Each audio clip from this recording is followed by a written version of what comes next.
This is the Confidence Academy podcast. My name is Lilli Babcock and I am a transformational confidence coach, and I'm here with a message for you. The anxiety and overwhelm you've been experiencing is not something to be feared or avoided. It's also not something that gets to define who you are as a person. No matter who you are, no matter what your story is, I know that you get to live a life of fulfillment and joy.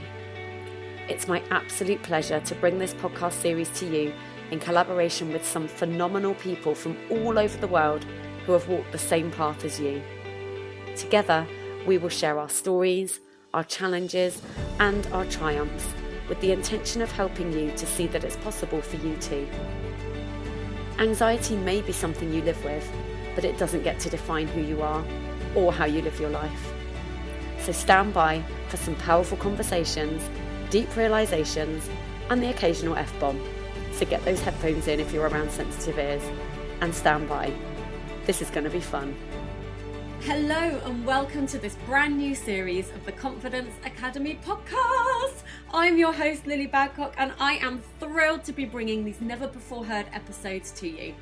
At the time of recording this, we are now 7 months into the coronavirus global pandemic, and I know that the wisdom and experiences shared in these episodes are needed now more than ever. If you're new here, welcome to the party! And if you're an avid fan, welcome back. I'd love to know who you are and where you're from, so do be sure to get in touch and introduce yourself. The best way to do that is in our Facebook group, Wake Up Rise Up, or over on Instagram at Lilli Babcock, and I'll pop the links in the show notes below for this episode. To kick us off, I'm bringing you the amazing Jodi Aman, who is a family therapist, YouTuber, and author. To say this was a challenging episode would be the understatement of the century. It was recorded back in the height of summer and in the midst of lockdown, and my kids definitely made themselves heard throughout. The perfectionist in me wanted to can the whole thing and start again, but actually, it provided the perfect opportunity to show that sometimes imperfection is perfection. The messages that came through during this conversation were too important not to share. And so here it is in all its glory. So Jodi, a massive, massive welcome to the podcast. Thank you for being here with me. Thanks so much, Lilli. I'm so happy to be here. I think we've been talking about this for years now. Oh, I did send you, U1 Anxiety Zero a couple of years ago. I mailed it to you in UK. Remember that? Yeah. You did. That was when I had an idea to do book reviews on the podcast, and I've never done it. And I've got all these amazing books. So I'm so glad that I've got you on now, that we can we're finally together today. It's been a long time coming. Yeah. So my new book is Anxiety, I'm So Done With You. It's for teenagers. And it's people are just loving this book. And so I'm really excited about it. So happy to be here talking about this stuff because, wow, I think anxiety, right, particularly now, it's like big and worse than, it's ever been. So we really need to be talking about it to helping people get better. Absolutely. I love that your new book is geared for teenagers as well, because I'm a huge believer that for so many of us, if we had understood what we were going through back then, and had we found the support we needed then it wouldn't have got as big as it got maybe in adult life, and it would have been a very, very different story. So that's amazing work that you're doing through that book. I'm hoping it helps people for 2 decades, save them insecurity and bad relationships and lack of opportunity for 2 decades. That's what I'm hoping this book does. Because we go through our 20s and we have to do all this stuff in our 30s, and then finally we're like, okay, I could love myself. I just wanted them to get it younger, they deserve it. I so feel you. I quite often think, God, I wonder what would have happened if I'd actually understood this back then. I just have to say, for anyone listening, there's going to be interruptions. I've currently got all of my children hanging off me right now. Boys, do you want to say hello on the podcast? Hello. Hello. Right. Hello. So it just is what it is. We're just going to carry on as if nothing's happening. So I know I have a lot of teenagers that are listening to this podcast, actually, and I used to work with that age group, and I feel like that is the point. I'm not saying that we don't get anxiety before that age, because I know that we do. In fact, one of my little boys suffers with it, I believe. But to me, once you become a teenager is when you really start to notice those feelings, and when you really start to question, who am I and what is this that I'm going through and where do I fit? Right, we're formulating those beliefs about ourselves, our beliefs about the world. And if you believe, anxiety is all about beliefs, right? It's all about what you believe, what you can do, what you can handle, what might happen, what you can do about it. Like all of that stuff is really about what we believe. Absolutely. And so it makes all the difference in the world to get that aligned early. You could just save so much heartache. Yeah, absolutely. And I love that you've gone in that direction, because I wanted to talk about the fact that for me, a huge part of my own healing journey, and it is an ongoing journey that I'm on, but a huge part of that has been me understanding that it's okay that I have it and that it's not this terrible thing. Because I know when I was diagnosed, it just felt like the worst news ever. Like, I'm never going to get over this. It's going to mean that I can't do certain things. It's going to mean that I've got this label, that people are going to think a certain way about me. And, I had, like you say, a whole list of beliefs that actually weren't even mine. They were just beliefs I'd picked up through perception and other people's understanding of it. And there's this whole social conversation around mental health that's ongoing, and it is starting to change, but I still feel like it's spoken about as this thing that, really you wish you didn't have, when in actual fact, I think everybody has it to some degree, and we're all on different levels. And obviously some people are suffering more than others, but we all have the ability to feel anxious, and we all have the ability to fall in that hole at times and to feel like we can't climb out of it. Oh, exactly. And that's what's so weird about this problem is that, nobody knows how to think about it. And I think that's one way anxiety holds a lot of power over us, is because it's got so much mystery around it. Everybody thinks about it different ways, but everyone assumes they're thinking about it right. And there is also mental health professionals that are telling people this is something you'll have to manage forever. This is not true, but this is what we think. And so we think this is a forever, and you see your future. Like I had anxiety for 20 years myself. And so that's why, I write about it. And then I've helped my clients, for the last 20 years.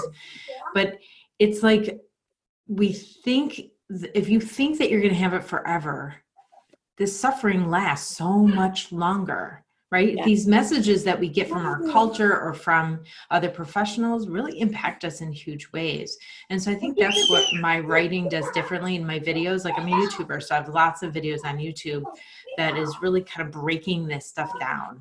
Anxiety is constructed also. So we have this feeling, we have this biological feeling of anxiety, but then we have all these constructs from our culture about what it is and what it means about us, and if we have any power over it or not, and like put it out there and really explain what's going on and how we could think about it. That totally changes the whole game about how it affects us. 100%. And I know you just mentioned that you suffered with it for 20 years. So I'd be really interested to know what your journey with anxiety looked like. So first of all, how did it begin? Was it something that you were born with? Was it triggered by something? And then how did you find your way through dealing with that? Well, I was introduced to anxiety when I was just 5 years old. I was at a father-daughter event, and we were learning about the presidents, President Lincoln, President Washington. In February, we celebrate their birthdays. And so it was part of the curriculum, of that night.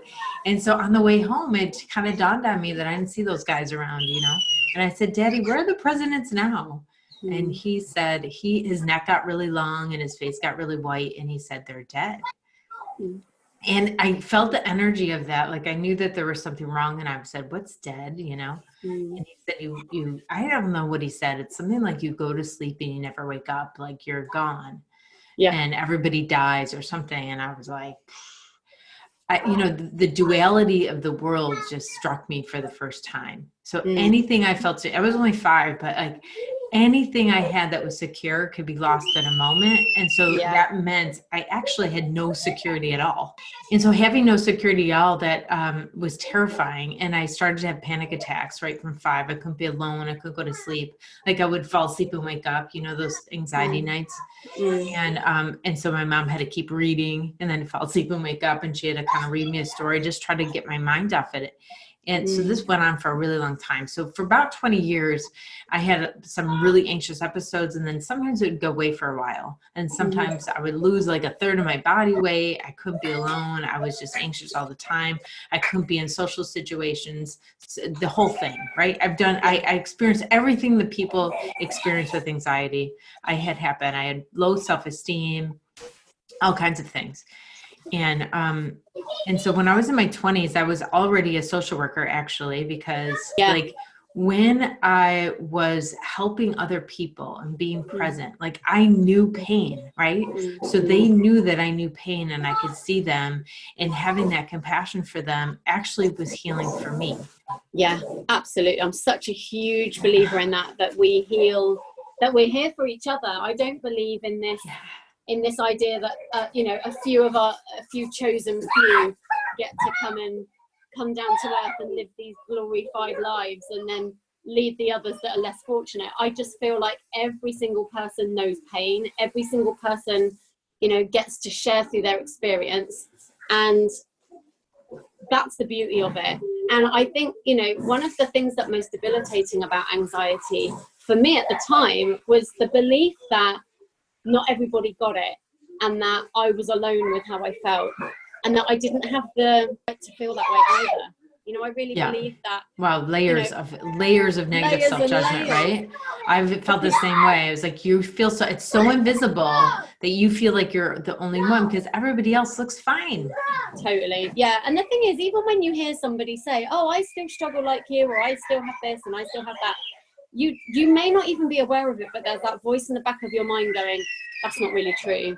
Know that's what people do. And plus we have like different objects of our fear. So some people are afraid of driving over bridges, like panic attacks, like real, like it's so scary. And then some people are afraid of getting a cold or sick or something, right? They're both suffering so intensely.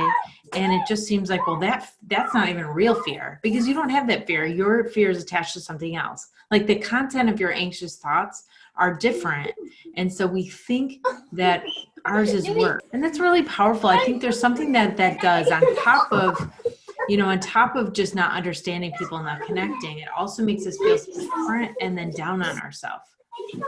When we feel different and separate, I don't know, our anxiety goes up. Because we're social beings and we want to be connected. And when we feel like we're left out of the group, it means vulnerability. It means something bad can happen. It means that we can't, and so that actually increases our anxiety. Absolutely. And that separation is the whole thing, isn't it? And it's feeling separate from that group that gives us more anxiety, I think. And it's these beliefs that, they might have anxiety about that particular thing, but it's not the same as my particular thing. And then at the same time as realizing that you're struggling, it's the other voice in your head saying, but really you don't have a right to struggle because, so-and-so down the road has suffered in a worse way, or like it's all perceptions. And right. I just think, perception actually has a lot to answer for when it comes to mental health, I believe, because it is the perceptions of what we think is possible for us, what we think is possible for others, what we think they're suffering for. You can really get into overthinking, and I know part of my makeup is that overthinking process. It's just not just letting it be what it is, not even letting myself just be anxious, not even going, okay, well, that's an anxious thought, we'll feel better at some point. It's, oh my God, I'm anxious. Why am I anxious? What does it mean? Like, what does it mean going forward? Like, was my whole life a lie? And I can literally go down a rabbit hole with that. Yes. And that resistance, that being bothered, like anxiety needs you to be bothered by it for it to continue. Because when you're bothered, when you're upset or frustrated or, this is the thing that people don't realize about anxiety, that all of these negative emotions that we have is all the same hormone in our body.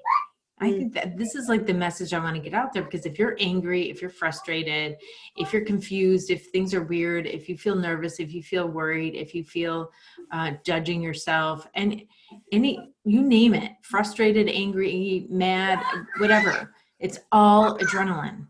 Yeah. So I used to tell people, like, you need to be scared, because then if you're scared of the feeling or upset at all about the feeling, your amygdala is going to keep kicking the adrenaline out. Right? Yeah. And so that's what happens, right? So as soon as you just described it, so as soon as you have anxiety, you say, why do I have this? What's going on? Why does this always happen to me? All of those things continue to keep rapidly triggering more and more. And if the first one you said, if I said, oh yeah, I feel that in my body, it's kind of weird feeling. All right, I'll just do this while I calm down. Like if you're not upset by it, it goes away actually. But it's the hardest thing to do because it feels so awful. Yeah, and this is the thing, it feels so real. And this is what I've learned, over the years since I really noticed I was suffering. And I'm sure I suffered with anxiety previous to being diagnosed with it, but I really felt it when after my second son was born. And that was when I really started to experience panic attacks, which, by the way, for me, weren't even these episodes of screaming and crying that some people get. For me, it was bouts of rage that I would literally fly into rage at like the smallest thing. And then, of course, would feel awful afterwards. And just, I didn't know myself because that's not me at all. So that was the first thing. 2 seconds. Fred, stop putting it next door. What if they've got washing out? Just don't do it, please. They've got the hose on. Do you know what? I told Jodi at the start of this podcast that there would be interruptions, and I said, we'll just edit them out. But do you know, I'm almost inclined not to, because this can be anxiety inducing in and of itself. I'm sat here trying to conduct an interview that's about a very serious topic, and I've got 3 kids running around in the background screaming with a hose and whatever. But that's the whole point. It's people trying to put on a front. So if I sit here and go, oh, but I'm a very serious podcast host, and that I have the perfect office and it's very serene and all my kids are sat, I don't know, doing a portrait or something in the corner. That's not true. Do you know what I mean? There's been so many times. Our life is so chaotic, right? I mean, just life in general is so chaotic, and we think that we can't, we think that that's, I don't know, it's so complicated. There's so many different things we think. It's all coming to me rapid thought. Yeah. But it just brings judgment. All of it just brings judgment. And that's the problem, right? Completely. It's like, I'm not a perfect mom, or I'm not if there's chaos or if there's discomfort, then something must be wrong. And I must be doing something wrong. I mean, I really believe in, I've developed these 6 steps to healing anxiety. And one of the steps is self-forgiveness, because it's a 4th step. But if we don't make peace with ourselves, if we continue to judge ourselves, we cannot get rid of our anxiety.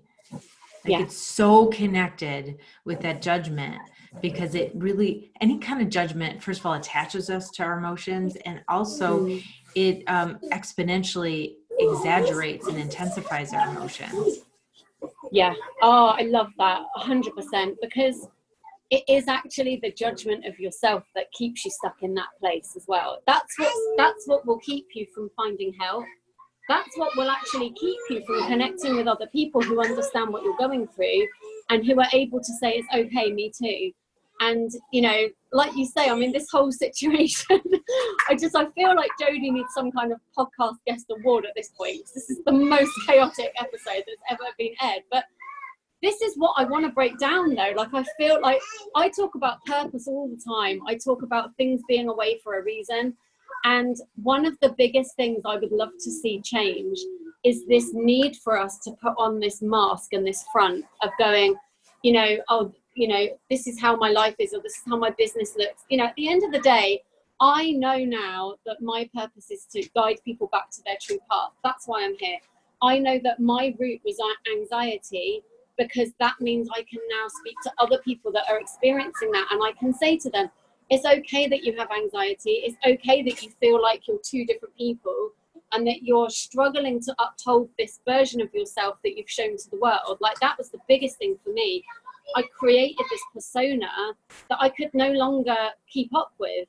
It was exhausting. And, that part about self-forgiveness, it's learning to love who you really are, not the shiny version who did her hair and had makeup on, but the version who sat in a Kajabi t-shirt sweating with yesterday's makeup on and 3 naked children running around with a hose.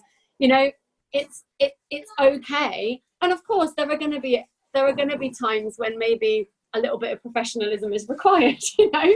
But there was that famous video that went around on the internet. I think it was last year. I don't know if you saw it, but it was a news anchor trying to work from home, and his little kid kept running in. Oh, I love that. You could see his anxiety levels rising. He was just like, "You've got to go." I mean, that was really like international TV. Like, you know, and the mom is trying to like duck under the camera, but you can see her. This is so sad. But that is the funniest. That's the funniest thing. But you know, perfectionism is an anxiety. Really, I've come to understand like so many different problems are actually anxiety problems, like anger. You were talking about that, and with rage, a lot of people don't realize anger is anxiety. Send me and Jodi some love if you can relate to children. Moms during this pandemic and having the kids and trying to entertain them each day with so much less resources to do things. You know, you know, my kids are teens and they are really, really needy. But it's totally different when they're little. Yeah, it is that. I mean, apart from anything else, it's the fact that you repeat the same thing over and over and over again, and they just don't listen or they don't hear you. And it's like, am I actually going mad? They're in that trance of play, that play trance, where it's like the hose is, you know, is so exciting. And wonderful. And they're in that trance, you know, in that play trance. There's no anxiety there. They're just in the total present moment, you know? Yeah. And they are joyful. I mean, you can hear it. I mean, I'm not having a great deal of fun. They've just squirted the hose into the house. It is what it is. We're in a heat wave. We don't get this very often. Apart from anything else, though, well, I was going to say there's joy, but it looks like one of them just got the hose in the face. It might all go a little south from here. But, you know, send me a love note. All of a sudden we'll hear the crying, poor little babies. But they're having fun now. And that's the thing is, I think that's the connection also between purpose and anxiety is like, you know, anxiety is that stuckness, like staying stuck and feeling that helpless or you can't move, that trapped feeling. And doing something like that, being in play or being in creativity, like the kids are right now. Yeah. There's no room for anxiety there because your mind is really focused on that creativity, that play, that purpose. And, you know, I think that's so important right now. Like during the coronavirus pandemic, people are really struggling actually with having that sense of purpose because they don't have the regular things in their life. And that trapped feeling is increasing people's anxiety. And we need more play. We need more creativity. We need more a sense of purpose now, like more than ever. We think there's just kind of a break. And I think in the beginning, like in March, and the whole world shut down and people are like, okay, temporary. We just have to get through it. Yeah. And then, you know, in the last month or so, it's like, okay, wait, this is the new normal. As soon as we found out what's going to happen in the fall with school, we have a whole change of like, okay, now, because first it was like reopening plans, everything's going back to normal. And then all of a sudden it's like, okay, no, this is going to be a long time. And now we're ready to like sink in and say, let's create a life within these restrictions. Yeah. And people who are open to that and doing that are experiencing more robustness, you know, in their emotional wellness. So 100%. I think that's so important. Like create something, you know, do something, have a sense of purpose every day. And when you feel untethered, you know, you feel like you have no sense of belonging, like you don't matter at all, you're worthless. And those things just add to anxiety. It makes you feel more vulnerable, you know, less. But the purpose actually gives your brain something to do, and the anxiety isn't room anymore. Like anxiety takes a lot of brain space. And if you use that brain space for something else, it really. I think as well, for me, a big lesson I learned was that I can do both of those things. I think we tell ourselves, oh, I can't be joyful anymore because I have anxiety, or I can't feel joy, or I can't be purposeful or passion-led because I'm dealing with anxiety, depression, stress, whatever it looks like. And actually, you can have both, you know, you can still do the things that light you up and be someone that has anxiety. It's not this thing that, you know, it's not this rule of, oh, I have to let go of that before I can experience this. And that's part of how my brain works, you know, and this need finish one thing and then but another. the suffering goes down, doesn't it? So Totally. yes, if you accept yourself as human, and you're going to have emotions, right? You're going to have anxiety, you're going to be sad, sometimes you're going to be frustrated and angry sometimes. All of those are appropriate human reactions to the situations that we're in every day. Yeah. And so, but when we resist those or get upset about those, they exponentially increase. But when we're like, yeah, today's an anxious day, I'm just going to do this while I'm anxious, the suffering decreases. So it's not like, it's like, I guess the suffering is so much less that it doesn't even feel like the other anxiety, because what we're calling anxiety is our anxiety plus all the judgment about it, and plus all the worry about it being forever, not being able to handle it forever, and our whole future is a mess and we're trapped, right? Yeah. So it's not just anxiety, it's anxiety and all this other stuff we put on. And so if we didn't put that other stuff on and experience that, our life would be so much easier. The thing you said about, coming back to play, coming back to creativity, that for me has been the direct route out of that anxious feeling. It's been what saved me. And, and I realized, while I was dealing with it all those years ago, I was working as a singing teacher, and I began to realize, I still had to work because we had bills to pay. And so even on the days where I really felt I couldn't, I made myself do it because I'd made a commitment and I had someone coming for a session or whatever.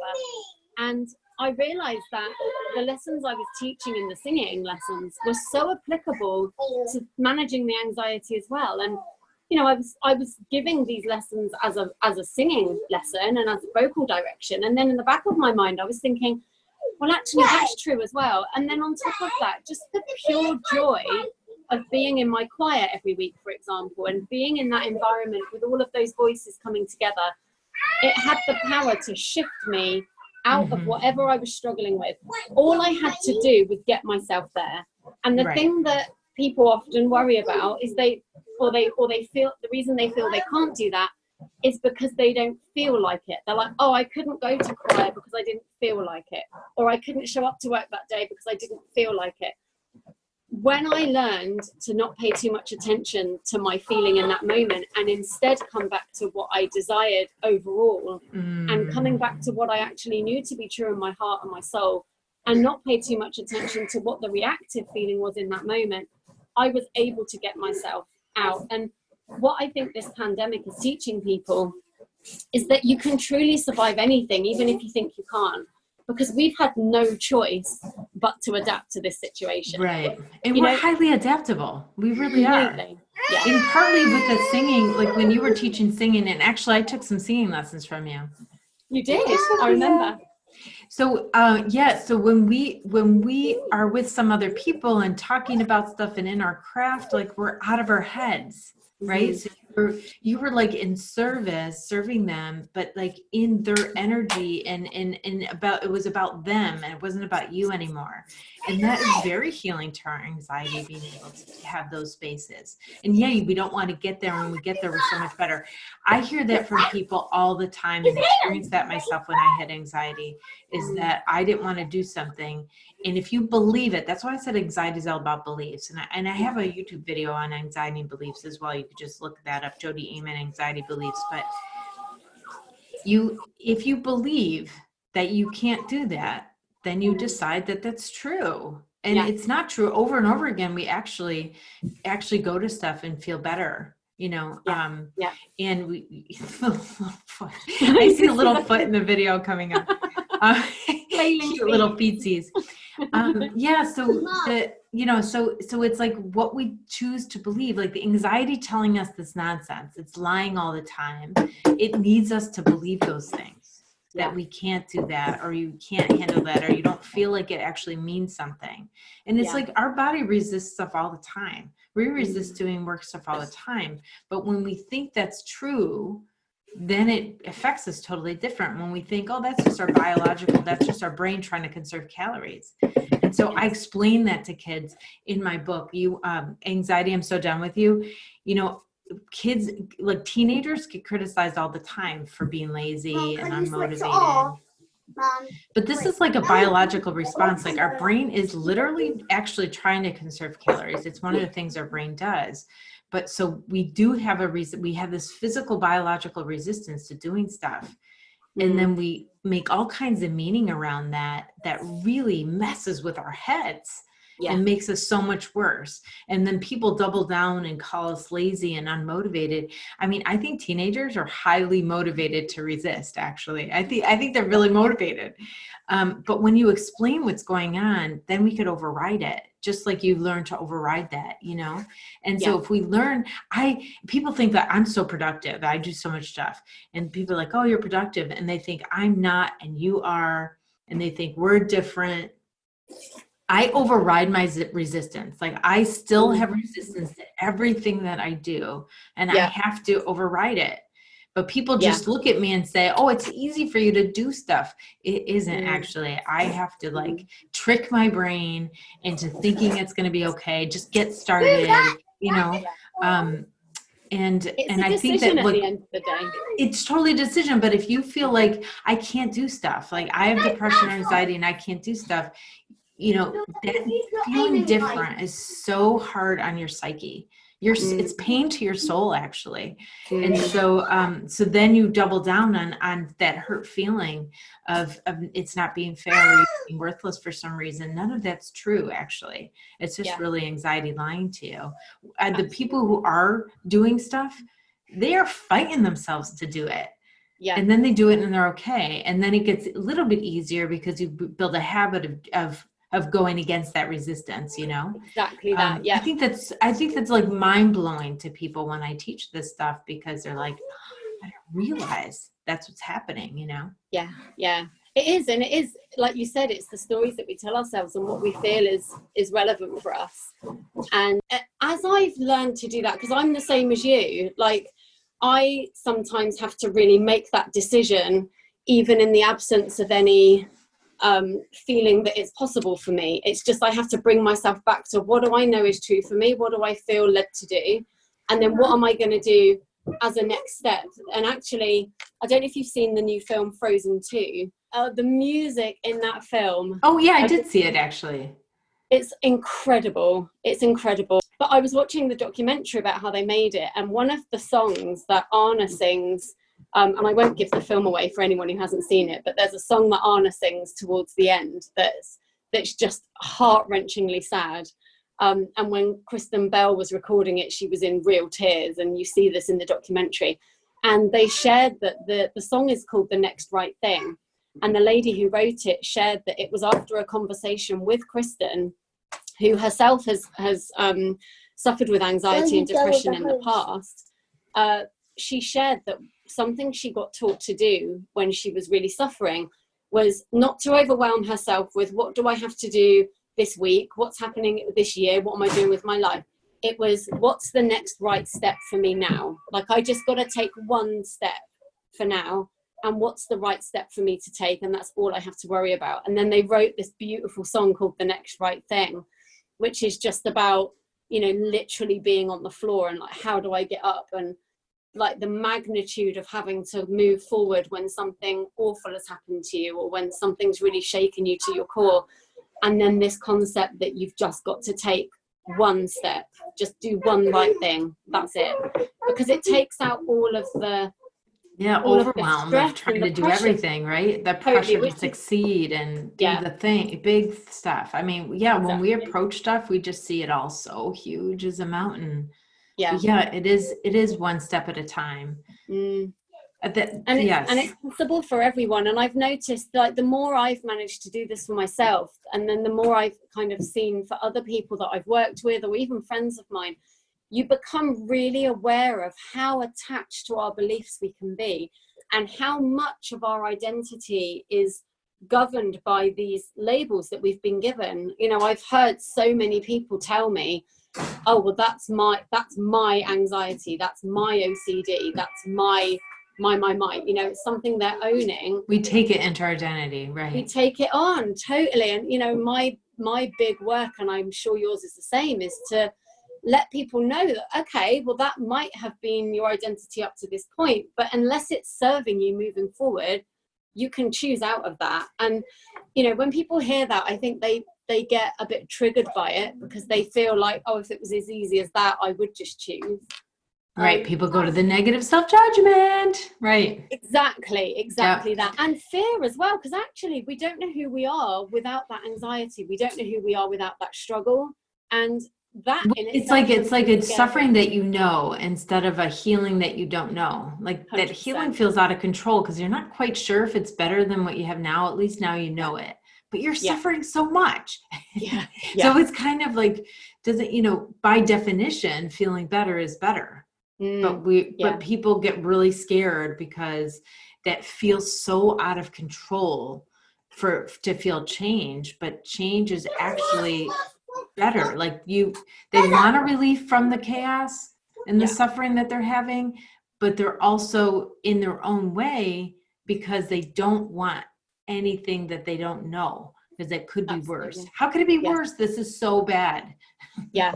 Exactly. And I know for me as well, like part of that was almost this fear of, well, all right then, but what if I overcome it, and then what if it comes back? Like that's the overwhelming layer upon layer thought process again, that's how your brain can keep you stuck. It's like, oh, well then what if I feel better and then I feel worse? Well, the answer is, well, then you feel better again. Like you never get to the next then you level, know what to do, right? You learn what to do. And I still work with people one-on-one, and I also in groups, and so I help them know, like, get prepared for that, because yes, we're human in this world, right? We're going to have stress, and so those kind of thoughts, and anytime you have a lot of stress, that thought is like, oh no, what if I get anxious right now, might come in, and you have to be like, yeah, it's going to come back. This is exactly what you do. It's how you think about it, right? That's going to make all the difference. Is it going to last for 3 months again? Are you going to have a bad episode? Or is it going to just last that day and be like, yes, I'm overtired, I'm hungry, it's 100 degrees outside. Like you have a perfect storm. I understand why I'm anxious today. I'm really stressed about this event. And then it's gone the next day. Right. And so if it comes back because we have the fear response, right? We have the sympathetic nervous system, but how you think about it makes all the difference. Because remember what I said is, like, all of these things are adrenaline. Even thrill is adrenaline, right? Mm-hmm. Excitement, frustration, anger, anxiety, worry, panic, nervousness, all of it is the same. Worry, confusion, weird, it's embarrassment, same hormone, all of these words. And so, but why they're different is the meaning we make around that adrenaline. I could literally talk about this with you all day long. Before I let you go, I'd be really interested to know, how did you know that this was your path? How did you make that transition from someone that was suffering with anxiety into knowing that this is how you wanted to help others, and that this was what you were meant to do with your life? So I went to school for social work right through college and grad school, and started my career. I was still struggling, and that's it. Like, when we come through our own crisis, a lot of times we turn to helping others. Usually, sometimes it's after we get better, then we turn to helping others. I started before I got better. I was functioning, but I was suffering so much inside. And so it wasn't until my mid-20s actually that I, made the commitment to, like, figuring this thing out and figuring out what this anxiety thing was, and demystifying it and getting myself better, because I couldn't do that to my little baby and my partner. And I needed to kind of create a life for myself. So I think that, and then when I was a social worker and I started blogging, it was like, okay, what are the topics that I could talk about? I could talk about parenting. I could talk about anxiety. I could talk about couples and romance and sex. And I was trying to choose between those three as like a platform. And I picked anxiety because I had that experience, though it's crazy because I have all three experiences, right? I have like a super conscious, a 23-year relationship, and I'm a parent, and I have the experience with anxiety. So I could have went any three ways, but I just knew anxiety was growing so much in our world. In talking to people, you see that it's behind every other problem, like fear, like basic fear. The fear of unworthiness is behind like everything out there. And so And that fear of unworthiness really has people feel so out of control that they either control themselves or control other people. So it creates a lot of the conflict in the world as well. Yeah. And so for me, it was like, I need, to change the world, we need to understand this fear thing. So we stop fighting and blaming and getting control over other people. I so agree with everything that you said. And I think, it is that fear of not being okay and that fear of not being enough that actually would then, it might be what's causing the parenting issues or the relationship issues or whatever issue you think you've got in your life. Actually, it boils down to that. And, it's such intrinsic work that we can be doing. And I love that your path was that you started to help others before you felt like you had reached whatever the destination was for yourself, because I think there are so many people right now who are not stepping forward with their gifts, and they're not stepping forward on their path because they've got this set of rules about what has to be in place before they can do that. But the very best example of this I can give you is, for so many people, they would scrap a podcast episode like this because of the interruptions, because of the carnage, the fact I'm now sat in soaking wet shorts because my kids were just squirting my ass while I'm trying to talk to you. But I absolutely know that this episode is going to help people that need it. And it's not just the amazing insight that you've given from your background, your story, and the way that you help people, and obviously the links to your wonderful books. It's not just that, it's the actual example of do it imperfectly. Just do what you know you're meant to do. Let go of the rules that are telling you that you can't do it. The people who say, oh, I can't do that because I'm too old, or I can't do that because I'm too busy, or I'm too this, too that. There's no to anything. It is a decision, and you can decide to move forward in imperfection. And whilst there will be some people who were probably highly irritated by the shenanigans that have gone on this podcast, I know for me, this would be a breath of fresh air for me, because I'd be like, oh my God, thank God. That perfect. I'll tell you what, now I've got the water gun. You're going down. Yes. In your face. You have to just play. You have to just become one. Exactly.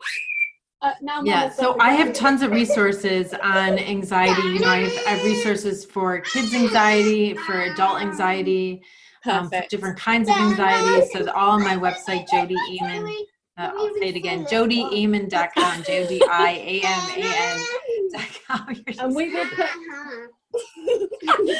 put the links in the show notes, I promise, because if you heard that, I'll be absolutely amazed.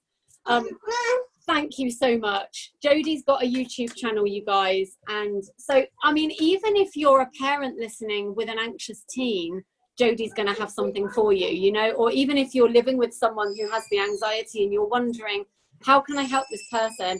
Then check out Jodi's resources, check out the YouTube channel, because, it truly is through helping ourselves that we can help other people. And the more that you can understand that for yourself, the more you can show up for those that you love and actually be an example and a beacon to those of possibly what they could do to help themselves. This isn't about, learning a bunch of rules and then trying to make people follow it. It's just about being that example. And I think that's especially true if you're a parent with an anxious teen. The more you can demonstrate dropping that need to be perfect, dropping that need to have a mask up the whole time, letting them know that life happens, and sometimes you're recording a podcast and you get shot in the face with a water gun. These things happen, and it's that acceptance of yourself. I think I've spent so many years trying to be like a proper professional podcaster. I am me. This is me. I've got to the point where I know I have really important messages to share. And if I have to share them whilst World War III goes on in the background, then so be it. That is how it is. Maybe one day I'll get a studio and this won't happen. At some point, these kids are going to be adults and they're not going to want to shoot me in the face with water guns. So I choose to be grateful. But that's it. It's just that acceptance. You could spend your whole life trying to be a better version of yourself. And I'm not saying we don't get to, strive for better or whatever. But at the end of the day, you are who you are. And actually, I shared a blog post last night, which I will link to in the notes, because I think it's really relevant just to finish this off. I was downstairs, it was about 20 to 1 in the morning, I think. Sophia was wide awake because she just hadn't got the memo that, you know, that we go to sleep at a normal time. And I was sat in the lounge and I was just looking around at my house, and I was like, God, the carpets are stained and the walls are just covered in crayon, and, you know, there's so much stuff here that needs to be fixed, and, you know, that isn't perfect. And I started to ask myself, when am I going to get to the point where I get the nice house, and when I don't live in a state of disarray and carnage? And the feeling I got, like the answer that came through, was that it's all in good time and it's all perfect as it is. And it's the very point that you feel less than because that's your result, the very point that you feel like you're a failed human being because you haven't got to your result yet, or you haven't got to your goals. The whole point is learning to love who you are now, and to embrace the chaos, and, you know, embrace it all now and know that you're already worthy. Right. It's not what happens to you or not what you do. It's like how you make meaning around it that matters, and how happy you are in life. Right. It's how you think about what happens. Exactly. That's one thing that is under, like, our beliefs and how we think about something, how we make meaning around something. That's the one thing that we do have control over. Exactly that. That is the one thing you have control over, and you can't always control what happens to you in life. You can't always control the circumstances. You control how you think about it, how you respond to it, and that you have 100% of control over that, first of all, and it means more to your life. Yeah, absolutely. Oh, so powerful. What a powerful message to end on. I just can't even tell you the utter carnage I'm sat in right now. I don't have to tell you. You guys have been here from the beginning. Look at the state of it. It's a good job I didn't do my hair. Look at it. I'm almost tempted. I'm going to take some pictures and share these out with the episode so you guys can really feel my pain. But, you know, Jodi, you've been an absolute star. Thank you. It's been so fun. Deserve an award. Such a pro. We got the message done, and it's such an important one. We will link to everything Jodi mentioned in the show notes. So links to the YouTube channel, to your website, to the books if you want to purchase the books. All of those links will go into the show notes. And if you want to continue the conversation over in Wake Up, Rise Up, then you can do. I absolutely feel like this is going to be going out on both podcasts. So whether you're listening to the Confidence Academy or whether you're listening to Waking Up to Purpose, I know that you got something magic out of this episode. So Jodi, thank you so much. You're welcome. Thanks, Lilli. I've got a plan. So everyone who's listening, please pray for me. I think, is it too early for wine? I'm going to say no. It's about 1 p.m. here. Hey, Louis, come here. It's yeah. No, I'm going to hit the wine, I think. And the snacks. Right, that's it. iPads are being banned. These kids are going into detention. I tell you what, someone's getting thrown in the pool. That's happening. Jodi, thank you so much. I will catch up with you soon. And to everyone listening, have a wonderful day, and we'll be back with another episode very soon. Bye. Bye. You'll never say bye. Oh my God, you guys. I mean, you can't say you weren't warned, right? Shenanigans Central. My thanks again to the beautiful and patient Jodi Aman. You are an absolute star. For anyone wanting to purchase Jodi's books or to check out her YouTube links, please follow the links in the show notes for this episode. In the meantime, both Jodi and I would love to hear from you. What was your biggest takeaway from this episode? And what are your own beliefs around anxiety that you now feel ready to let go of? If you'd like our support, come on over to the Facebook group and tag us in your posts, and we would love to continue the conversation over there with you. Also, please do share this episode with anyone you know that could benefit from what we shared, and don't forget to give us a review on iTunes too. In the meantime, have a wonderful week wherever you are in the world, and I'll be back again soon with another brand new episode. Big love!